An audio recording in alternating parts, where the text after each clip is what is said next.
안녕하세요. 경제 읽어주는 남자 김광석입니다. 반갑습니다. 오늘의 책인싸죠. 책을 통해 핵인싸를 모셔서 인사이트를 들어보자. 오늘의 책인싸 초대 손님은 본인 등판입니다. 김광석입니다. 반갑습니다. 안녕하세요. 자, 오늘의 책인싸는 어쨌든 제가 게스트로 초대된 거기 때문에 자리도 이쪽으로 옮겼습니다. 그래서 오늘의 진행자가 좀 필요한데 우리 진행자 아나운서님 한번 인사 한번 부탁드립니다. 안녕하세요. 저는 오늘 경제 들으러 온 여자 경들려 임민소라고 합니다.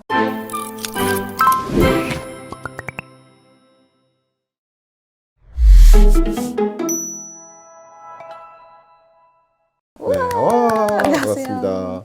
네, 이제 진행권을 맡기도록 하겠습니다. 네, 제가 오늘 마이크 받았습니다. 네. 오늘은 제가 주인장을 게스트로 떨어뜨리고 떨어뜨린 건 아니고요. 제가 잠시 이렇게 빌렸습니다. 여기가 상석입니다. 아, 그래요? 계속 저 하석에만 있다가. 그럼 제가 오늘 하석의 역할을 정확히 하도록 하겠습니다. 네, 부탁드립니다. 우리 교수님이 또 매년 연말마다 네. 경제 전망서를 내시잖아요. 맞아요. 근데 이번에는 경제 입문서를 내셨다고 들었거든요. 맞아요. 어떻게 일로 들어와라 이런 책인가요? 경제 들어와. 예. 경제 전망서는 지금 현재 경제가 어떤 상황인지, 물가가 어떤지, 금리는 어떻게 될 것인지, 그리고 주식시장은 어떻고, 부동산은 어떻고, 그런 어떤 전반적인 경제 흐름을 진단하고 전망하고 어떻게 대응하라 이런 메시지를 드리는 어떻게 보면 이 입문서보다는 이제 수준이 조금 있는 책인 거죠. 그렇죠. 근데 그런 책임에도 불구하고 최대한 쉽게 전달해 보자 하는 마음으로 쓰고는 있습니다만 그렇게 이제 경제 현상을 이제 분석하고 전달하기 위해서 움직이다 보니까 정말 많은 분들이 요청 주시는 게 어떻게 경제에 입문하냐, 어떻게 경제 공부를 시작하냐 이런 질문을 참 많이 주셔요. 그래서 제가 이미 한 6, 7년 전인가요? 벌써 경제 읽어주는 남자라는 책을 경제 입문서죠. 이렇게 경제 공부하시면 됩니다 하는 책을 냈었는데 또 시간이 워낙 지났잖아요. 그래서 여러분들이 이렇게 경제 입문하시면 좋습니다라고 책을 다시 낸 겁니다. 예, 그래서 경제 읽어주는 남자의 15분 경제 특강. 15분? 네, 딱 하루에 15분씩만 투자해서 저의 특별한 수업, 여러분의 맞춤화된 특별한 수업, 그래서 특강을 듣다시피 이렇게 들으시면 쉽게 하나하나 경제 전반에 걸쳐서 이해하실 수 있는 시간이 되지 않을까. 그래서 경제 입문서를 오랜만에 다시 내본 겁니다. 그렇습니까? 입문, 그럼 그거 딱 15분만 보면은 경제 박사가 될 수 있나요? 그래서 경알못이라고 생각하시는 분들, 나 정말 경제 1도 몰라 라고 생각하시는 분들, 혹은 신문을 보는데 분명히 한글로 쓰여져 있는데 맞아요. 읽었는데 이해가 안 돼요. 안 읽혀요. 한 3번을 읽어도 몰라요. 그리고 뭐 아시겠지만 제가 정말 쉬운 언어로 우리 채널에서 이야기를 하고 있거든요. 그럼에도 불구하고 제가 드리는 어떤 용어나 이런 것들이 좀 이해가 많이 안 가실 때 그런다면 경제 공부해야 되겠구나 라고 생각하시는 분들인데 그런 분들은 경제 입문하시기에 좀 적절한 그래서 경알못이 이제 경자랄이 되는 그런 어떤 책이 될 수 있겠다. 어떻게 보면 교과서라고 할 수 있겠네요. 예, 맞아요. 먼저 교과서부터 보고 응용을 해야지 맞아요. 그냥 건너뛰면 잘 모르거든요. 맞습니다. 알겠습니다. 정확하십니다. 어떻게 정리 잘 했나요? 정리 잘 해주셨습니다. 역시 명MC입니다. 감사합니다. 그럼 이것도 한번 맞춰보세요. 뭔지 아시나요? 네.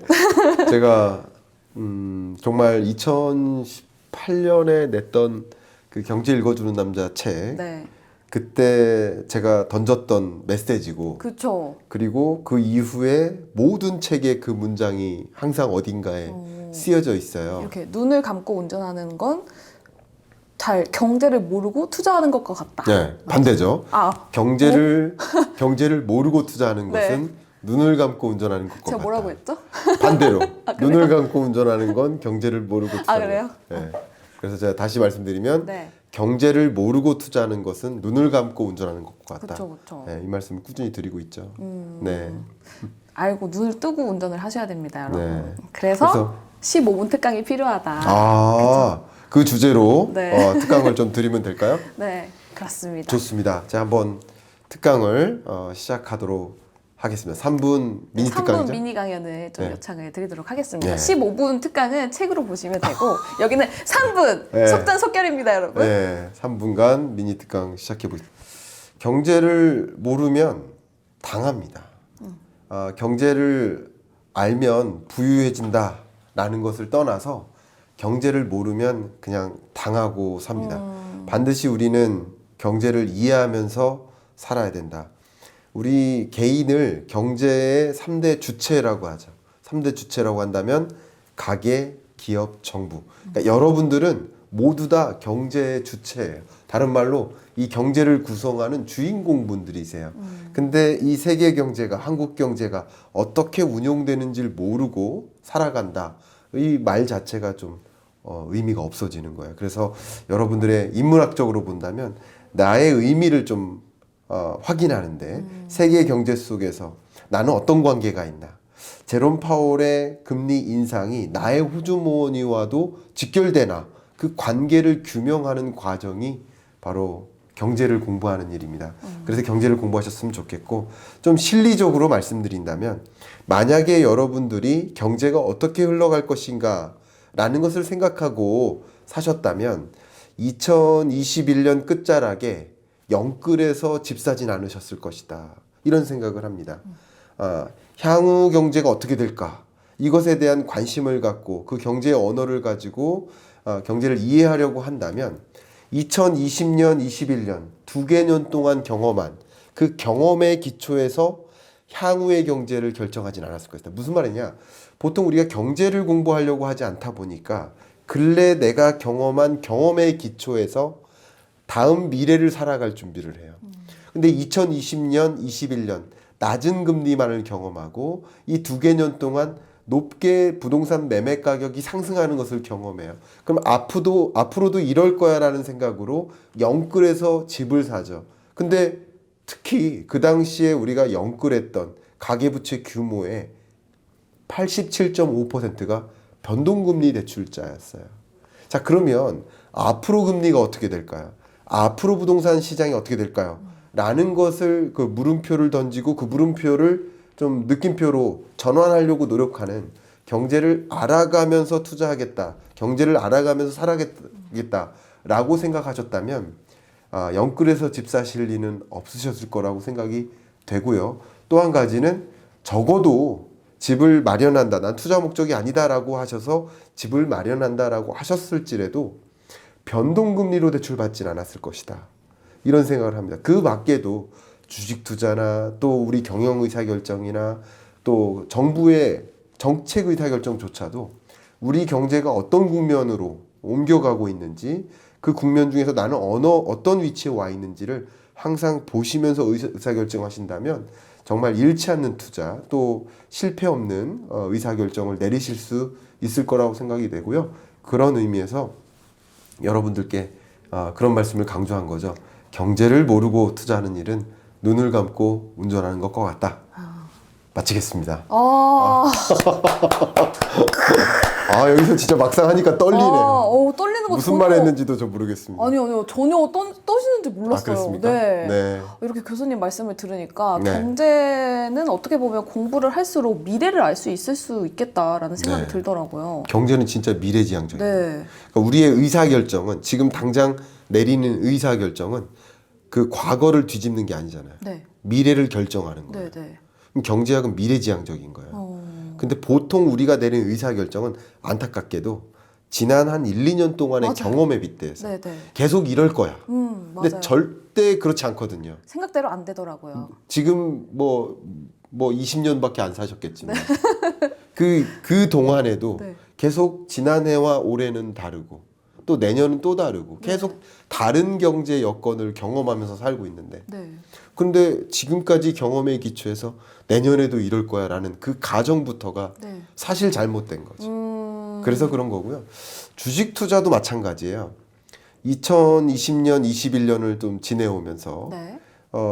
뭐 우리가 관심 있는 종목이 있으면 떨어질 때마다 사고 네. 떨어질 때마다 또 사고 그랬단 말이죠. 네네. 근데 그것은 2020년, 21년 완화의 시대일 때 내렸던 의사결정 방식이에요. 네. 그 공식으로 성공할 수 있었어요. 네. 근데 22년, 23년은 어떤 시대예요? 긴축의 시대 아닙니까? 네네, 맞아요. 금리 인상기 아닙니까? 네. 그러면 떨어질 때마다 추격 매수하라. 이 공식은 틀린 공식이에요. 어쩐지 제가 읽기만 하더라고요.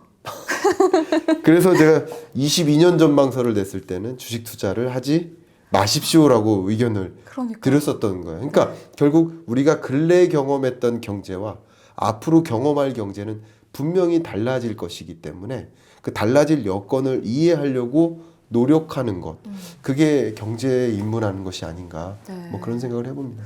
제가 이렇게 질문을 던짐으로써 3분 강의에 플러스 보너스 강의까지 들어봤습니다. 감사합니다. 네. 그렇기 때문에 저처럼 잃지 않으려면 책을 읽어야 되잖아요. 네. 그리고 또 이렇게 모시고 책을 또 속전속결로 따다닥 알려주신다고 했으니까 네. 질문을 네. 본격적으로 드려보도록 하겠습니다. 네. 또 교수님이 작년부터 2023년에 경험해보지 못한 경기 침체가 올 것이다라고 네. 여러 번 강조를 해주셨어요. 네. 근데 실제로 경기 침체가 본격화된 건가라는 생각이 들거든요. 네. 교수님 어떻게 보십니까? 지금 경기 침체죠. 그러니까 우리는 경기 침체 국면을 살아가고 있는 겁니다. 예를 들면 삼성전자 반도체 네. 영업이익이 삼성전자의 영업이익이죠. 23년 1분기 영업이익 실적이 네. 6천억 원입니다. 이게 정확히 글로벌 금융위기 이후 처음 만나는 영업이익이에요. 아, 이 정도가. 1조 밑으로 떨어진 게. 네. 그리고 우리 경제가, 우리 삼성전자가 반도체 감산을 단행한다. 이것도 IMF 외환위기 때나 했던 벌써 25년 만에 처음 있는 일이 벌어진 겁니다. 네네. 지금 우리나라의 무역 적자 행보가 벌써 14개월 연속인데요. 네. IMF 외환위기 이후로 이렇게 장기간 무역 적자 행보를 보인 게 없었습니다. 그리고 무역 적자 규모로 보면 네. 우리나라 역사 이래 최대 규모라고 볼 수 있어요. 경상수지 적자도 연달아 2개월 네네. 이어졌었고요. 그쵸. 이런 현상들, 뭐 고물가라든가 물가도 지금 우리나라 물가 상승률이 6.3을 기록했다가 지난 22년 7월에 6.3%에서 그래도 많이 떨어져줘서 그쵸. 마지막 물가 상승률이 4.2%였는데 네. 이 물가 상승률 흐름도 역시 4.2냐 6.3이냐 상관없이 이 우리나라의 물가 상승률이 정확히 IMF 외환위기 이후 처음입니다. 아. 이런 고물가를 네. 처음 경험한 거예요. 네네. 그렇죠? 네. 또 이런 고금리 행보 연속 우리나라 기준으로도 빅스텝을 4번 연속했었죠. 네. 이런 강한 긴축 행보도 처음 만나는 것이고요. 환율도 1,440원 정도를 기록했었거든요. 네. 이 1,400원대를 뚫은 그 강달러 기조가 네. IMF 외환위기 때 2008년 글로벌 금융위기 때 그 이후 처음 있는 거예요. 아, 처음 있는 거예요? 예. 이런 일들을 보면 네. 이게 경기 침체 국면으로 비유하지 않는 것이 이상한 거고요. 경기 침체가 아니면 그게 더 이상한 거예요. 네. 정확히 표현해드리면 모든 경제를 지표 하나로 표현해 볼 수 있는데 그게 경제 성장률 아닙니까? 근데 우리나라가 1980년 안 태어나서 모르시죠? 네. 역성장했었어요. 아, 마이너스 1.7% 네. 경제 위기였어요. 네. 그리고 1998년 네. IMF 외환 위기로 마이너스 5.1% 역성장했었어요. 또 역시 2008년 글로벌 금융위기 때 역성장은 피했지만 네. 0.8% 성장하면서 경제 위기를 경험한 겁니다. 글로벌 금융위기였으니까. 네. 마지막으로 2020년 팬데믹 경제 위기. 네. 우리 경제도 마이너스 0.7% 역성장했습니다. 네. 네. 근데 제가 계속 똑같은 말씀을 강조해드리고 있어요. 4번의 경제 위기를 제외하면 네. 23년 경제가 가장 안 좋아요. 가장 안 좋아요? 예, 성장률이. 네. 지금 성장률 전망치가 IMF는 1.5%를 제시했습니다. 네. 이게 가장 안 좋아요. 혹여나 죄송스러운 말씀이지만 경제 성장률이 1.5% 이게 무슨 의미야라고 경제 성장률의 개념 자체가 정확하게 이해가 안 간다 하시는 분은 네. 경제 입문을 하셔야 됩니다. 경제 언어를 배우셔야 네, 됩니다. 네, 네. 제가 오늘은 경제 언어를 가르쳐 드리는 그런 시간은 아니니까 네. 넘어가겠지만 네. 이래서 경기 침체 국면이고 정말 근래 들어 가장 정말 최악의 상황이다라고 할 만한 정말 경험해보지 못한 경기 침체죠. 지금 현재 경험해보지 못한 경기 침체가 근데 경기 왔다. 침체 국면이나 경제 위기는 몇 번 만났었는데 네. 또 재밌게도 고물가를 같이 병행하는 경기 침체. 네. 이건 처음 접해요. 이걸 우리 뭐라고 합니까? 스태그플레이션이라고 하죠. 네. 고물가와 경기 침체가 같이 이어지는 거. 그런 걸 이제 경기 침체이면서도 말 그대로 고물가를 해결하지 못한 국면. 그 23년이기 때문에 네. 역시 목표하는 2% 목표 물가 이걸 훨씬 상회하는 물가 상승률. 그러니까 이것은 경기 침체 국면이죠. 말 그대로 경험해보지 못한 네. 스태그플레이션을 우리는 현재 경험하고 있다. 이렇게 말씀드리고 싶어요. 네, 알겠습니다. 뭐 작년부터 이런 얘기 계속 많이 나왔던 것 같아요. 스태그플레이션, 에그플레이션 이런 얘기 계속 있었잖아요. 맞아요. 그 중에서도 지금 뭐 경기도 안 좋고 고물가에 그럼 킹달러도 계속해서 이어질 거라고 보시는 거예요? 킹달러가 이어질 것이라고 보진 않습니다. 그러니까 이 환율도 22년 말 10월 정도가 정점을 찍고 그리고 그 킹달러의 정도는 조금 떨어지지만 여전히 강달러 기조는 유지된다. 그러니까 최강에서 네. 중강 정도로 떨어지는 느낌. 주가도 저점은 22년 10월이었는데 네. 그리고는 주가는 반등하지만 주가도 이제 박스권 안에서 크게 벗어나지는 못하는 대세 상승을 맞이하지는 못하는 그런 흐름. 금리도 계속 인상하다가 22년 내내 23년부터 금리 인상 속도가 조절되죠. 그러다가 동결 기조를 유지할 겁니다. 그러니까 이런 여러 가지 거시경제 지표들이 같은 흐름을 유지한다. 이렇게 보시면 좀 도움이 될 것 같아요. 네, 알겠습니다. 그래서 제가 이렇게 막 여러 가지 언어가 또 나오고 있잖아요. 네. 에그플레이션이다, 킹달러다, 고물가다 이런 거 알기 위해서는 또 경제 입문을 해야 되는데 맞아요. 그 경제 입문 15분이면 충분합니까? 네, 하루 15분씩 네. 한 달이면 어, 제가 보기엔 충분합니다. 그래요? 네. 15분. 제가 이 경제라는 것이 어렵게 느껴지시는 분들 그런 분들께 좀 강조하고 싶은데 어렵게 느껴지는 이유는 네. 아마도 그 경제를 전달하는 언어가 어려워서일 거예요. 맞아요. 그러니까 신문에 많은 글이 한가득 쓰여져 있어요. 네. 근데 분명히 한국어로만 쓰여져 있어요. 다만 그게 내가 무슨 말인지 못 알아듣는 표현인 거죠. 네. 그죠? 뭐 근데 그 못 알아듣는 표현을 나에게 익숙한 표현으로만 바꾸면 쉽게 이해가 될 수 있는 거거든요. 네, 네, 네. 그러니까 결국은 경제를 설명하는 여러 내용 중에 익숙하지 않은 언어들이 나에게 체화되지 않았기 때문에 그 말이 덜 이해가 되는 것뿐인데 그러니까 일상 언어로 네. 최대한 쉽게 이렇게 표현하는 방식 그런 방식으로 이제 책을 집필했기 때문에 여러분들은 정말 쉽게 이해하실 수 있을 거라고 생각이 되고요. 예를 들어 볼까요? 네. 금리 인하를 설명할 때 뭐라고 표현했냐면 사람이 숨을 못 쉬어요. 네. 그러면 억지로라도 숨쉬게 하기 위해서 이 옆에서 있는 사람이 우리 PD님이 저한테 달려와 제가 숨을 멈추면 와서 인공호흡이라도 해주셔야 될 거 아닙니까? 네, 네. 인공호흡 해주시고 혹은 CPR도 이렇게 해주시고 그러면 사람이 숨을 못 쉴 때 숨 쉴 수 있게 도와주는 게 인공호흡이라고 본다면 네. 경제가 선순환해야 되는데 선순환하지 못하고 경제가 멈춰 있어요. 네. 그때 역시 인공호흡이 필요해요. 해줘야죠. 이렇게 네. 압박해줘야죠. 그게 금리 인하예요. 기준금리를 인하하면 경기가 부상할 수 있어요. 네. 왜냐하면 금리를 떨어뜨리면 뭐가 늘까요? 투자가 늘어요. 기업들이 네네. 적극적으로 투자하려 해요. 네. 투자가 늘면 뭐가 늘까요? 소득이 늘어나요. 소득이 늘기 전에 뭐가 중간에 늘어나요? 고용, 일자리가 개선돼요. 네. 기업들이 신사업한다. 생산설비 용량 늘린다. 이게 투자니까. 네, 네. 그러면 일자리가 늘어요.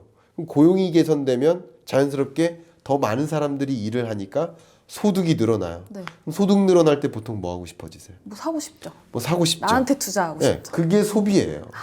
그럼 소비가 늘어나면 기업들 입장에서는 와, 옷 소비가 느네, 여행 소비가 느네, PC 소비가 늘어나네. 그럼 뭐 할까요? 더 투자하는 거죠. 네네. 이게 뭡니까? 경제가 숨쉬는 거예요. 선순환하는 거예요. 오. 선순환하지 못하고 멈춰서면 금리를 끌어내려서라도 선순환하게 한다. 오, 네. 그러니까 금리 인하를 인공호흡에 비유해서 설명드리는 거예요. 네. 그래서 여러분들께 금리는 왜 인하하는지, 금리는 또 왜 인상하는지 네. 이런 걸 좀 일상생활에 비유해서까지 설명해 드리니까 너무 재밌다. 쉽게 이해하실 수 있겠죠. 아니, 네. 누가 이렇게 옆에서 알려주면 얼마나 좋았을까요? 저 진짜 몰라가지고 막 유튜브 네. 맨날 찾아보고 교수님 유튜브도 맨날 보고 하는데 네.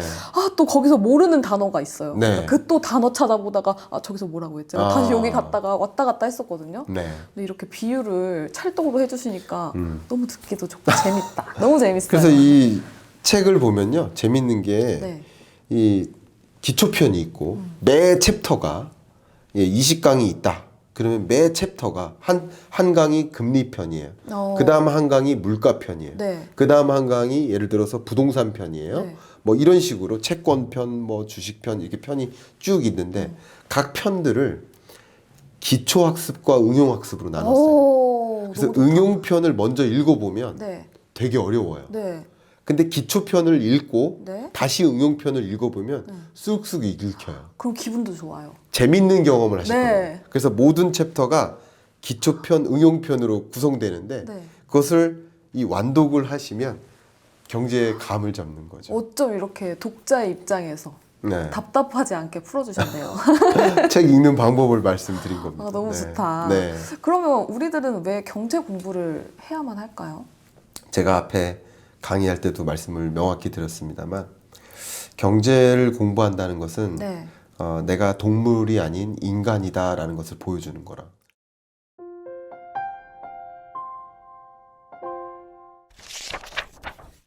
그러면 우리들은 왜 경제 공부를 해야만 할까요? 저는 개인적으로 동물과 인간의 차이는 관계라고 생각합니다.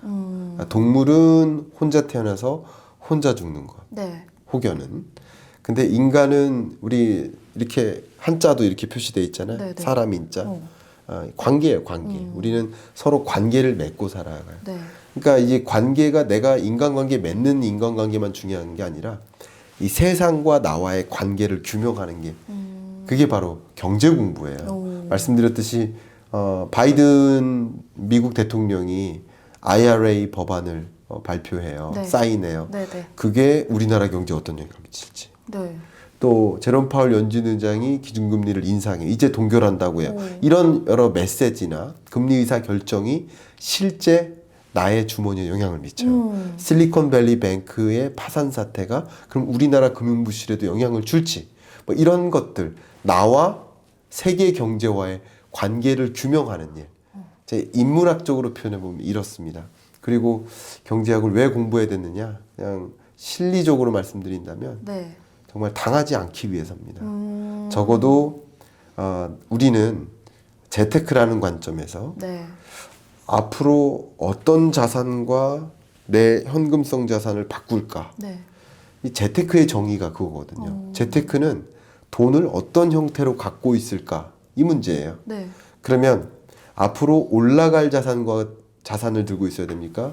내려갈 자산을 들고 있어야 됩니까? 올라갈 자산. 올라갈 자산을 들고 있어요. 그럼 앞으로 어떤 자산이 올라갈까에 대한 질문이 있죠. 네. 그 질문에 대해서 답변을 찾는 게 경제 공부예요. 그래서 경제를 공부하셔야 되고 네. 특히 주식이나 부동산과 같은 혹은 채권이나 그 밖에 여러 투자 자산 중에 나는 뭐를 가질까 이렇게 궁금해 하시면서 오로지 주식을 붙들고 계신데 그것은 상당한 위협이 있다. 제가 왜 그러냐면 경제를 공부하는 것은 숲을 보는 것입니다. 네. 근데 주식을 공부하는 것은 나무만 보는 거예요. 그렇죠. 근데 수많은 나무가 있고 부동산이라는 나무, 주식이라는 나무, 수많은 나무들이 있는데 그 나무들 중에 어떤 자산을 내가 보유할까라는 것을 관심을 갖는다는 것은 먼저 나무에 매달려 있는 게 아니라 네. 숲을 먼저 보고 접근해요. 그래서 제가 자주 드리는 이야기가 코끼리 뒷다리에 매달려 계시지 마셔라. 오. 코끼리 뒷다리에 매달려 있으면 네. 코끼리가 이렇게 생겼을 거라고 착각하게 된다. 네. 근데 코끼리에 매달린 게 아니라 코끼리에서 나와서 산 정상으로 올라가면 수십 마리의 코끼리가 어디서 어디로 이동하는지를 관찰할 수 있잖아요. 그렇죠. 네. 그래야 한다. 돈의 이동을 관찰하셔야 된다. 그게 경제 공부다. 저는 이렇게 비유적으로 말씀드리고 싶습니다. 그거 네. 너무 와닿아요. 진짜 코끼리의 사람이 다리에 매달려 있으면 이 기둥밖에 없다고 생각을 할 것 같은데 맞아요. 예. 진짜 멀리서 보면 그 이동까지 흐름을 알 수가 있으니까 맞아요. 위에서 쳐다보는 부처님 같은 사람이 되려면 네. 경제 공부를 해야 된다. 그래서 이제 주식 전문가나 부동산 전문가나 이런 분들하고 그냥 경제를 보는 거시 경제를 보는 사람의 그 포지션이 뭐가 차이가 있냐면 네. 어떤 해에는 주식을 안 해도 된다. 어떤 해에는 부동산을 하면 안 된다. 네. 라는 것까지 제안을 해요. 근데 주식 전문가는 네. 어떤 상황에서도 주식을 해야 된다. 어떤 상황에도 부동산을 해야 된다. 네. 라고 생각을 해요. 거기서부터가 문제가 있다는 거죠. 코끼리 뒷다리에 매달려 있으면 네. 코끼리가 저를 붙들고 만약에 물속으로 들어간다고 생각해 보세요. 아니죠. 네, 안 되죠. 그래서 코끼리 바깥에 나와서 돈이 어디로 이동하는지를 보고 그 돈의 이동에 맞게 나의 포트폴리오도 구성하면 된다. 재테크 관점에서도 네. 앞에 말씀드린 인문학 관점에서도 당연히 기업과 또 정부는 경영 의사결정자 또 정책 의사결정자이기 때문에 경제가 어떻게 운용되는지를 들여다보시면서 판단하실 필요가 있겠다 생각합니다. 네, 알겠습니다. 이렇게 경제를 전반적으로 봐야 투자 방향이라든지 투자하고 싶은 곳을 골라볼 수 있다라고 말씀을 주셨는데 네. 맞나요? 너무 정확히 정리를 해주시네요. 감사합니다. 역시 명-MC 다. 그래서 교수님께서는 네. 위에서 바라보기 때문에 매 년마다 좀 경제 전망서를 내셨었잖아요. 맞아요. 그래서 2021년 전망서에서는 인플레이션에 투자를 하라고 하셨어요. 아, 네네. 또 딱 맞았습니다. 네. 어떻게 하셨죠? 어떻게 하신 거죠? 일단은 2021년 경제전망서에 273페이지를 정확하게 기억하는데요. 네. 제가 여러분께 원유 선물 ETF 투자하시라고 추천드렸었죠. 네. 실제 2022년에 인플레이션 시대가 왔고 22년 중반에 인플레이션의 정점에 이를 때 국제 유가도 정점에 이릅니다. 네, 네. 예, 그래서 뭐 주가는 무너지고 왜냐하면 인플레이션에 대응하려고 고금리를 채택하죠. 네. 고금리를 채택하니까 돈이 어디로 이동할까요? 은행으로 쏠리는 그쵸. 거예요. 주식시장에서 이탈해서. 네. 그러니까 결국 주식에 매달려 있으면 돈이 주식시장에서 은행으로 쏠리는지를 못 봐요. 오로지 부동산이라는 나무에만 매달려 있으면 돈이 부동산 시장에서 이탈해서 은행으로 쏠리는 걸 못 봐요. 그렇죠.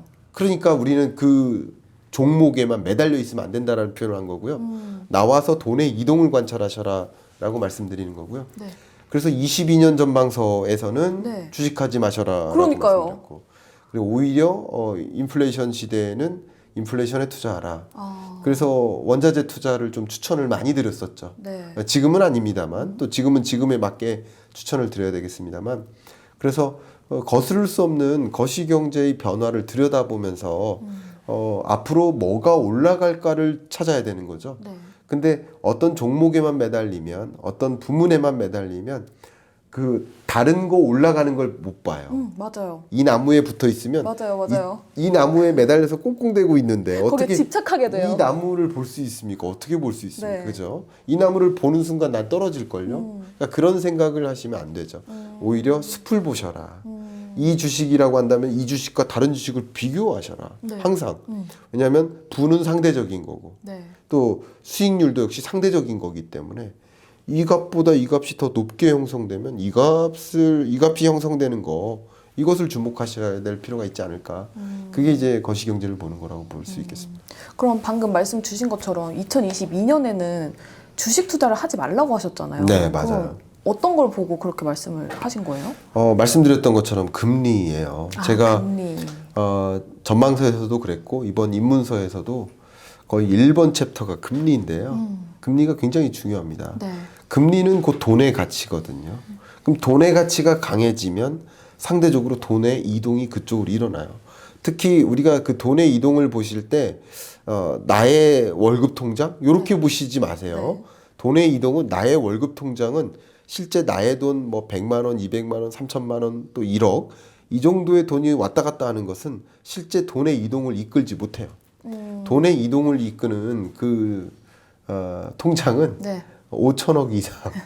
슈퍼 왕왕개미. 네, 고자산가들의 네. 돈의 이동을 보셔야 됩니다. 근데 이 고자산가들은 금리에 엄청나게 민감해요. 네, 그렇더라고요. 또 예. 보니까. 앞으로 금리가 조금이라도 더 오를까, 안 오를까, 이제 떨어질까.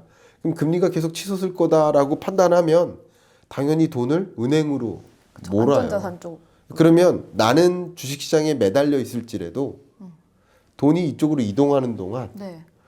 나의 주가는 계속 떨어지는 거예요. 몰라요. 이동하는지 몰라요. 그러니까 이동을 보셔야 된다는 네. 거예요. 이동을 볼 때 금리의 향방을 보셔야 되고 음. 상대적으로 금리가 올라간다. 저축 수익률이 예를 들어 5%그 이상을 제공한다. 네.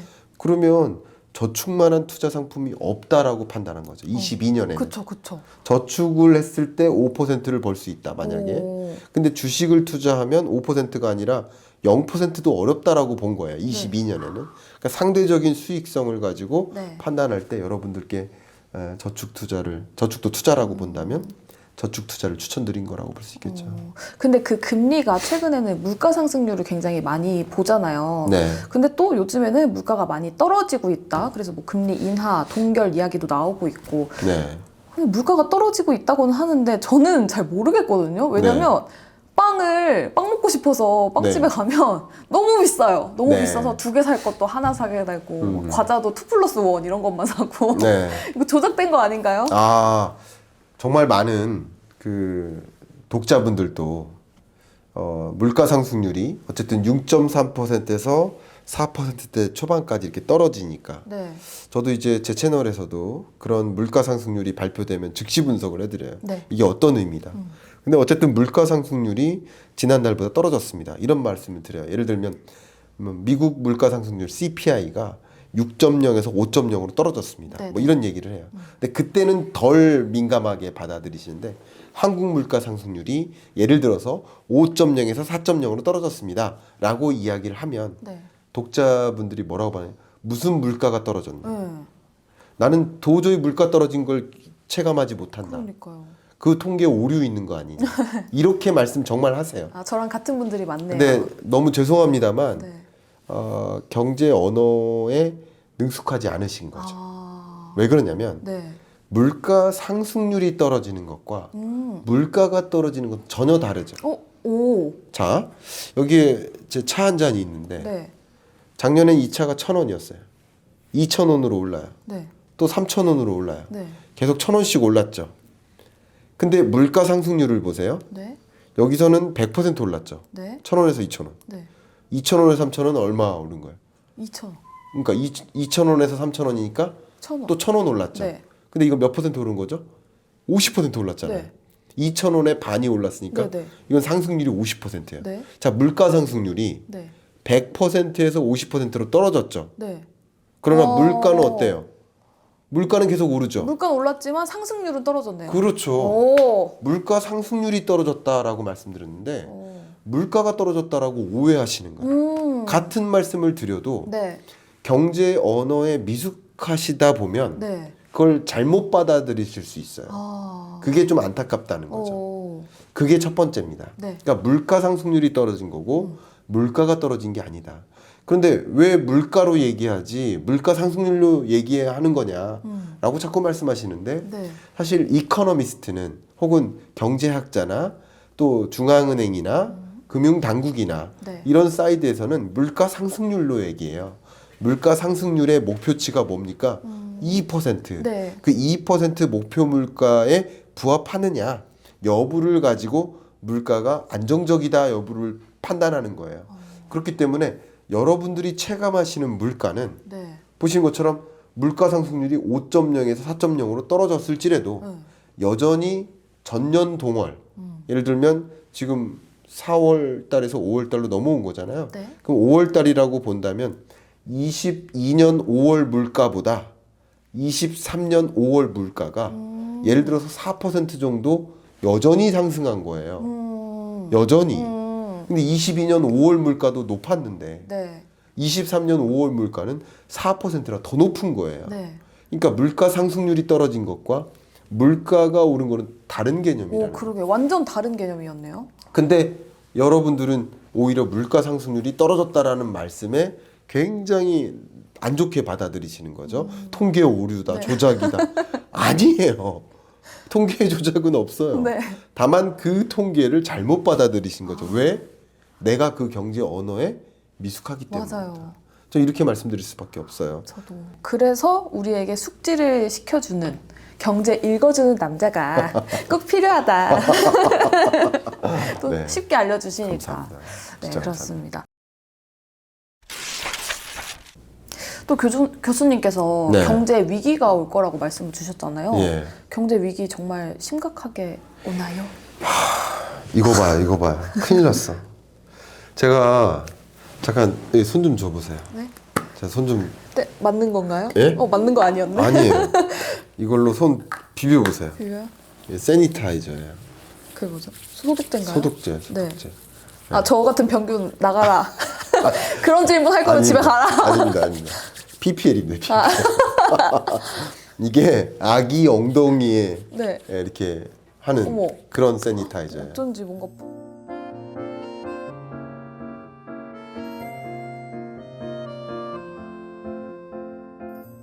황금 추출물, 네. 모림 뿌리 추출물. 너무 몰입하지 마세요. 네, 알겠습니다. 자, 들어가겠습니다. 그 질문 네. 너무 좋은 질문이신데 제가 어떤 채널에 출연하거나 혹은 제 채널에서 얘기를 하거나 방송에 나와서 1시간 동안 얘기를 하거나 그러면 예를 들어 홍사운의 경제쇼 같은 경우 KBS 그거는 거의 1시간이에요. 네. 그러면 1시간 동안 주제를 가지고 경기 침체 옵니다. 1시간 동안 얘기를 해요. 근데 저는 분명히 경기 침체라고 이야기했는데 네. 받아들이신 분이 경제 위기라고 받아들이시죠. 그래서 댓글로 네. 아니 이 사람 왜 자꾸 경제 위기 온다고 그래. 이렇게 받아들이세요. 뭐 죄송한 표현입니다만 네. 역시 경기 침체라는 단어와 경제 위기라는 단어를 구분하지 않으신 거. 죄송합니다. 그게 다른 다른 건가요? 개념인데 이 경제 언어에 미숙하다 보니까 네. 경제 위기라는 단어를 쓰지 않았는데도 네. 경기 침체 온다. 이래서 경기 침체 온다.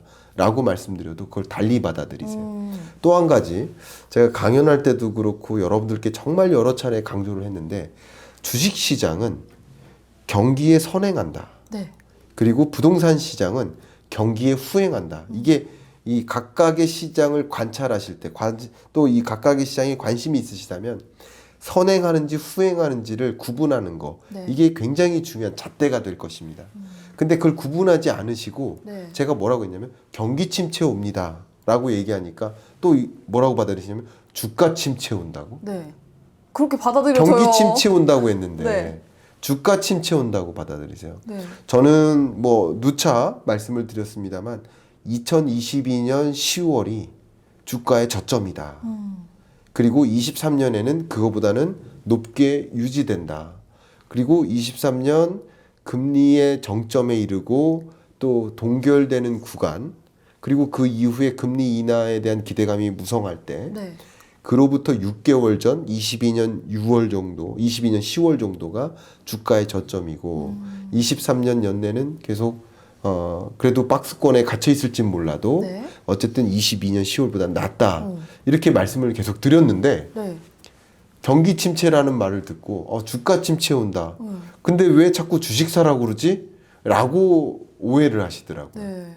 그래서 저는 이제 뭐 그러실 수 있다고 생각합니다만 그래도 경제 언어를 명확히 구분하신다면 같은 메시지를 드려도 정확하게 제가 전달하고자 하는 메시지를 명확히 받으실 수 있을 것이다.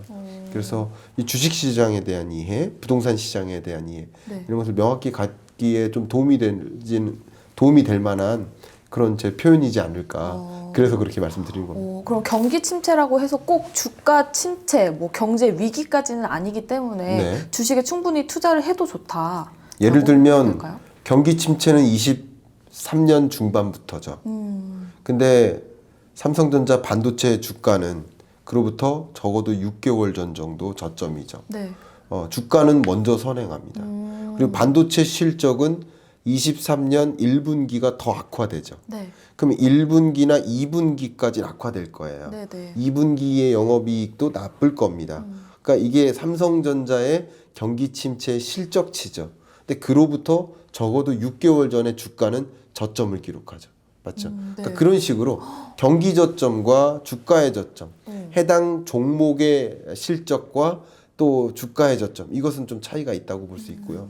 금리도 마찬가지예요. 네. 기준금리를 인상하는 스탠스가 23년 2분기 정도면 정점에 이를 겁니다. 네. 근데 금리 인상이 결국 주가에 부정적인 영향을 미쳤기 때문에 금리 인상이 끝나는 지점은 네. 어쨌든 경기에 혹은 이 주식시장의 훈풍이라고 볼 수 있어요.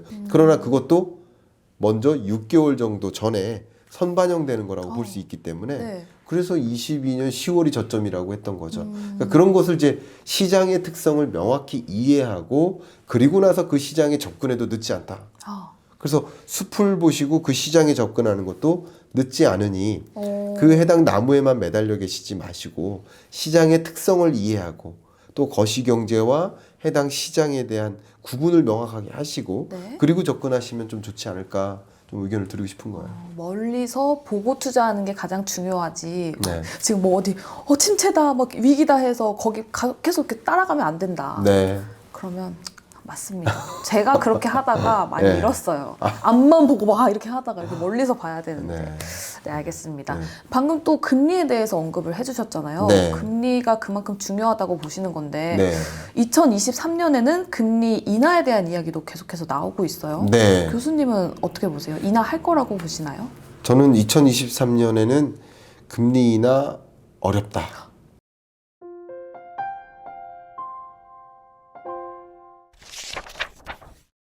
방금 또 금리에 대해서 언급을 해주셨잖아요. 네. 금리가 그만큼 중요하다고 보시는 건데 네. 2023년에는 금리 인하에 대한 이야기도 계속해서 나오고 있어요. 네. 교수님은 어떻게 보세요? 인하할 거라고 보시나요? 저는 2023년에는 금리 인하 어렵다. 인하 없나요? 예, 어렵다라고 보고 있습니다. 금리를 인상했었던 이유가 뭘까요? 물가 물가죠. 잡으려고. 그럼 금리를 인하할 만한 환경이 조성된다는 건 물가가 목표하는 수준에 이를 때라고 볼 수 있지 않을까요? 네. 통상적으로. 그리고 연준도 그렇게 얘기하고 있고 네. 한국은행 총재도 똑같이 그렇게 얘기하고 있고 네. 모든 중앙은행 총재들이 같이 그렇게 얘기하고 있어요. 그러니까 물가가 치솟을 때 물가를 잡기 위해서 금리 인상을 단행했다면 네. 각 중앙은행은 각국의 목표하는 물가, 주로 이제 선진국들은 2% 목표 물가를 네. 네. 선택하고 있으니까 2%의 목표 물가에 부합하기 전까지는 금리 인하가 사실상 어렵다라고 판단하는 게 맞겠죠.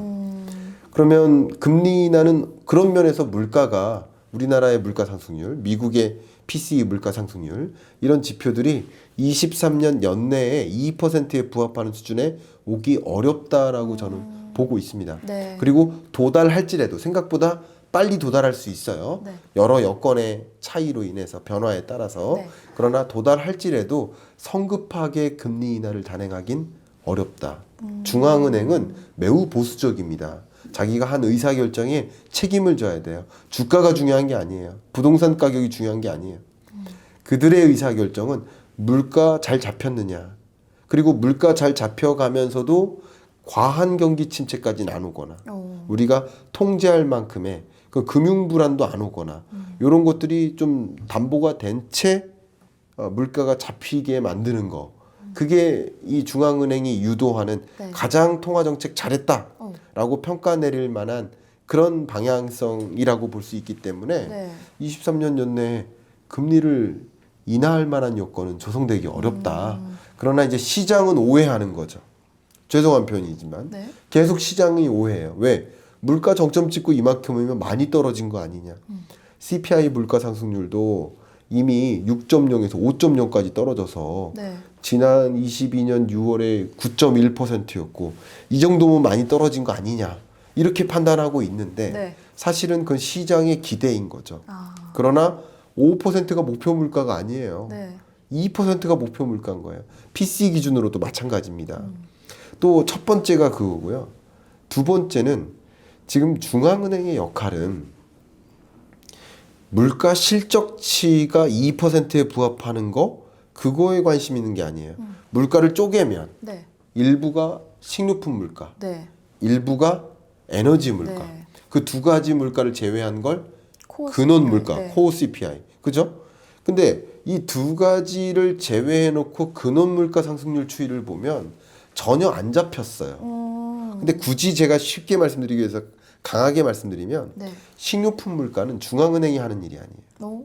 농림식품부가 해결해야 돼요. 오. 에너지 물가는 역시 중앙은행이 해결할 일이 아니에요. 오, 네. 그거는 산업통상자원부가 그쵸. 해야 될 일인 거예요. 네.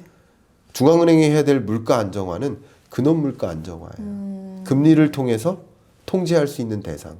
그런 관점에서 저는 시장을 보고 있기 때문에 네. 시장이 결국 물가 실적치가 다소 떨어져 주는 거, 자기가 보고 싶은 것만 보고 있다라고 해석을 하고 있고요. 네.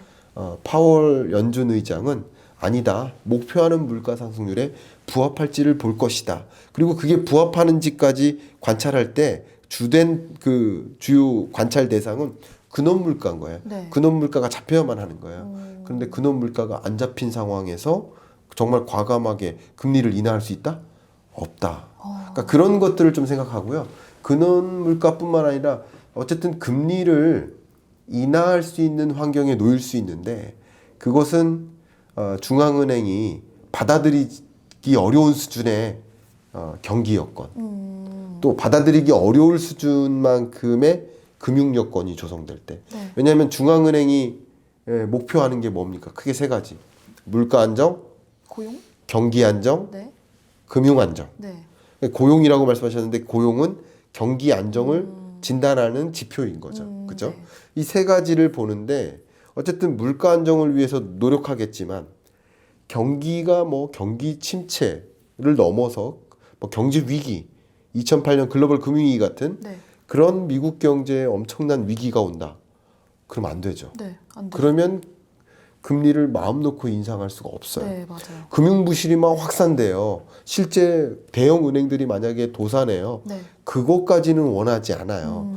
그런 시스템적 리스크가 연출되기 전 단계까지는 금리 인상을 할 거예요. 그러니까 이런 일이 있으면 금리를 급격하게 인하할 수 있어요. 네. 예를 들면 우리나라도 마찬가지. 2020년 팬데믹 위기 때 그 정례 금통위가 있잖아요. 네. 1년에 8번. 네. 그거 무시하고 긴급 소주회의를 열어서 빅컷으로 금리를 인하했었어요. 왜? 팬데믹 네. 경제 위기가 그쵸, 왔으니까. 그쵸. 역시 미국도 그랬고요. 그런 겁니다. 글로벌 금융위기 때도 그렇고요. 네. 그런 시스템적 리스크가 등장해서 경제 위기가 온다. 그러면 어쨌든 물가라는 목표를 뒤로 미뤄요. 일단 경제 위기부터 방어해요. 네. 그러니까 긴급 소집 회의를 열어서라도 금리를 인하하는 거예요. 그러니까 저는 이제 이렇게 말씀드리는 것이 금리를 인하할까라는 것을 판단할 때 이런 조건, 경제 위기나 금융 위기 같은 시스템적 구조적 리스크가 있지 않는 한 네. 금리를 인하하기는 좀 어렵다라고 보는 근거가 됩니다. 네. 그리고 역시 금리나 물가, 이거 금리와 물가의 관계를 가지고 네. 구체적으로 설명드릴 때 물가가 아직 안 잡혔는데 금리를 인하하기는 어렵다. 그러니까 이런 여러 가지 기준을 가지고 여러분이 판단하신다면 네. 아마도 저는 그렇게 생각해요. 시장에 이렇게 흔들려 가면서 경제를 뒤틀어진 시각으로 이제 보기보다는 좀 내가 파월이다. 네. 내가 제롬 파월 연준 의장이다. 혹은 내가 FMC 위원이다라고 네네. 입장을 바꿔놓고 판단할 수 있는 근거가 됩니다. 그리고 올바른 경기 판단, 또 금리 인상 시나리오에 대한 예측, 네. 그런 것들이 가능해지지 않을까 생각합니다. 이렇게 금리에 대해서도 너무 쉽게 잘 풀어주시고 네. 저는 사실 그 근원 물가를 네. 중요하게 봐야 되는 이유를 정확하게 몰랐거든요. 근데 이렇게 설명을 해주셔서 쏙쏙 들어왔는데 네. 금리는 오케이 이제 대충 알 것 같아. 네. 대충이란 말이 조금 송구하지만 어느 정도 어느 정도 알 것 같아요. 네. 그러면 우리는 환율도 사실 봐야 되잖아요. 네. 환율에 대한 이야기도 책 안에 있나요? 맞아요. 오. 예, 환율에 대한 개념, 환율은 어떻게 결정되는지. 그러니까 제가 이제 그 경제학 교과서가 좀 어렵다라고 느끼시는 이유가 네. 아마도 거기에 너무 많은 경제학 이론들이 있어서 그래요. 근데 이 많은 이론을 가지고 우리가 살아가는데 혹은 내가 재테크하는데 내가 경기 판단을 하는데 네. 이 이론들이 다 쓰이지는 않아요. 이것은 어쩌면 경제학 박사과정으로 공부하기 위해 필요한 이론들이라고 볼 수 있을 것 같아요. 근데 나의 실물 경제, 금융 경제를 해석하는데 필요한 이론들은 경제학 원론서에서 어쩌면 한 10분의 1로 줄여도 돼요. 그 정도 이론만 알아도 됩니다. 네. 그걸로 함축해 놓은 성격이 있고요. 네. 꼭 알아야만 할 그런 이론들, 네. 함축해 놓은 성격이 있고요. 네. 그래서 환율에 대한 이론도 네. 그런 식으로 설명을 했어요. 또 한 가지는 우리가 이론을 공부하고 그 이론을 실물 경제에 적용하려면 또 까먹어요. 그래서 제가 항상 드리는 이야기가 뭐냐면 실물 경제를 먼저 보고 네. 지금 나타나는 경제 현상, 네. 사례를 먼저 보고 네. 그 사례를 충분히 이해하고 설명해낼 수 있도록 하기 위한 거기에 필요한 이론들만 공부하면 돼요. 오. 반대예요. 네, 네. 우리가 이론 공부하고 실물 경제에 들어가니까 이론은 하나도 안 쓰인다는데 뭐가 안 쓰입니까? 다 쓰이는데. 네, 네. 다 쓰입니다. 그런데 반대로 실물 우리 공부할 때도 그렇잖아요. 네, 네. 내가 기업 경영을 해보거나 그런 사람들이 예를 들어 MBA 과정을 가면 네. 하나하나 다 써요. 써먹을 게 너무 많아요. 네. 근데 이론부터 공부하고 실물 경제 들어오니까 뭘 써먹어야 될지 모르는 거예요. 그렇죠. 그래서 접근을 달리한 거예요. 실물 경제 현상을 먼저 들여다보시고 네. 그것을 온전히 이해하기 위해서 네. 어떤 것들을 이해해야 되나, 어떤 용어를 터득해야 되나 네. 그런 식으로 접근했기 때문에 환율도 역시 마찬가지예요. 금리, 환율, 부동산, 뭐 주식시장, 채권시장 다 마찬가지입니다. 수출입이나 기본적인 그 골자부터 설명을 했어요. 네. 네, 그렇기 때문에 여러분 이해하시기는 좀 편하시지 않을까 생각합니다. 이런 것 같네요. 사실 떡볶이를 먹기 위해서 떡을 공부하고 막 고춧가루, 고추장 이런 거 공부 먼저 안 하잖아요. 떡볶이 네. 먹고 "헉, 이거 너무 맛있다 이러면 여기에 레시피가 어떤지 딱 거기 필요한 것만 공부를 하잖아요. 네네. 그런 개념으로 이해를 해보면 될까요? 와, 너무 좋네요. 떡볶이 요리를 할 사람이 떡볶이 요리를 평생 안 할 사람이 떡볶이를 어떻게 만드나를 엄청나게 공부해요. 네. 근데 정작 떡볶이를 만드는 일이 등장해요. 네. 근데 그 레시피를 다 까먹는 거죠. 쓸 줄 몰라요. 근데 여러분들이 떡볶이를 만들어야 될 사람이 돼서 네. 떡볶이 만드는 걸 시도해요. 네. 시도하면서 필요한 레시피를 또 참조하면 네. 훨씬 실용적이 그쵸. 되겠죠. 너무 적절한 비유인 것 같습니다. 괜찮아요? 예. 여자 경제를 고르는 남자. 저 오늘 경들녀. 경제 들으러 온 여자. 여자 경제 읽어주는 남자가 아니라 경제 읽어주는 여자가 되네요. 네, 알겠습니다. 제가 생각하는 김광석은 무엇인지 말씀을 좀 드리고 싶은데 네. 제가 생각하는 김광석이란 두구두구두구두구. SNS다. SNS다. 네, 이게 뭡니까? 추측이 안 되죠. 소통? 그러나요? 소통도 있고 예. 사실 저는 SNS 보면서 자극도 많이 받고 네. 공부도 많이 하고 예. 나한테 어떤 게 필요한지 찾아보는 스타일이고 역시 MZ 세대시네요. 전 MZ니까 MZ예요 또. 밤 자기 전에 또 보고 네. 그냥 시간 나면 보거든요. 네. 나에게 김광석이란 시간 나면 보고 싶고 또 듣고 싶고 예. 정보를 얻어가고 싶은 예. 그렇게 SNS다. 어떻게 생각하십니까? 너무나 감사합니다. 여러분들께도 그렇게 느껴지시길 좀 바라는 아마 마음입니다. 그렇게 다들 느끼고 있지 않을까 네. 네. 여러분들이 경제 그 자체 좀 궁금하시다. 그리고 경제를 제대로 이해하고 싶으시다. 네. 지금 현재 객관적으로 경기가 어떤 상황인지를 판단하고 싶으시다. 그러시다면 제가 SNS가 되어서 언제든지 이렇게 말씀드리기 위해서 달려가도록 하겠습니다. 또 쉬운 수단이 있잖아요. 구독하면 되니까 네. 알림도 오고 그러면. 그럼 또 시그니처 질문이 있더라고요. 네, 맞습니다. 책을 통해서 강력하게 전달하고 싶은 메시지 길게 안 됩니다. 딱 10자 내로. 정말 10글자밖에 안 됩니까? 10자 내로. 저만 특별히 20자 이렇게 안 됩니까? 안 됩니다. 똑같이 해야 됩니다. 10자 내로. 경제를 모르면 당한다. 오, 경제를 모르면 당합니다. 그러니까요. 그러니까 경제를 알면 부자가 된다. 뭐 이렇게 생각하실 수도 있지만 네. 적어도 경제를 모르면 당합니다. 이거는요, 제가 굳이 설명 안 드려도 다 알고 계실 거예요. 내가 정말 열심히 성실히 일했지만 그동안 집 가격은 폭등하기도 하고요. 나는 집값 폭등하는 것을 보고 늦지막히 집을 딱 움켜잡았지만 그때부터 집값이 떨어지기도 하고요. 정말 경제가 어떤 현상인지 전혀 모르면 그냥 나 혼자 태어나서 나 혼자 가는 느낌이에요. 세상과 소통하고 나의 의미를 찾고 또 우물 밖으로 나오는 거, 그게 경제를 공부하는 거가 되고요. 제가 좀 자주 이런 말씀 드려왔는데 네. 또 한 번 말씀드려 볼게요. 23년 전망서에도 이런 표현을 썼었는데 철부지. 네. 이 철은 계절을 뜻해요. 부지는 알지 못한다. 네. 그럼 철부지는 계절 변화를 모른다. 네. 그럼 농부가 농사 지을 때 봄에 뭐 합니까? 심어야죠. 씨 뿌리죠. 예. 가을에 뭐 합니까? 수확해야죠. 수확해야죠. 근데 가을에 씨 뿌리면 그 농사가 어떻게 될까요? 망합니다. 아, 알겠죠. 네. 그렇게 농사 짓는 사람을 철부지라고 해요. 어. 역시 경제도 마찬가지예요. 이 경제가 지금 어떤 계절인가, 어떤 국면인가를 정확하게 이해하고 네. 그 경제 국면에 걸맞게 대응한다면 괜찮습니다. 근데 경제 국면의 변화를 이해하려 하지 않고 그냥 우물 속에서 어제 고민했던 거 똑같이 고민하고 어제 그 문제를 풀기 위해 도입했던 공식을 똑같이 도입하면 네. 이미 국면은 달라졌기 때문에 그 공식으로 내일의 숙제를 풀 수가 없어요. 그러니까 끊임없이 변화하는 환경을 네. 이해하고 그 국면에 걸맞게 움직이신다면 여러분 당하지 않습니다. 잃지 않을 수 있습니다. 여러분이 어떤 국면에 놓여져 있나, 이 세계는 어떤 국면으로 가는가, 네.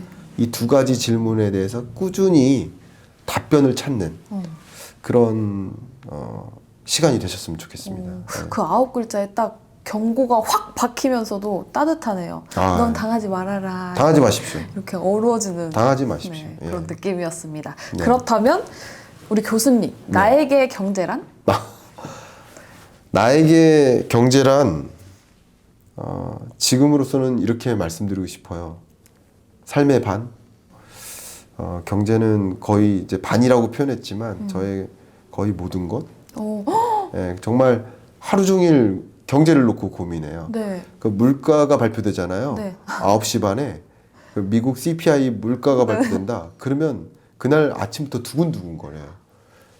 너무 기대되고 설레이고. 네. 그리고 미국도 PCE 물가가 발표돼요. 네. 너무나 설레고 기대되고 전날부터 막 두근두근거리잖아요. 막 그리고 FMC 회의 새벽 3시 반에 발표돼요.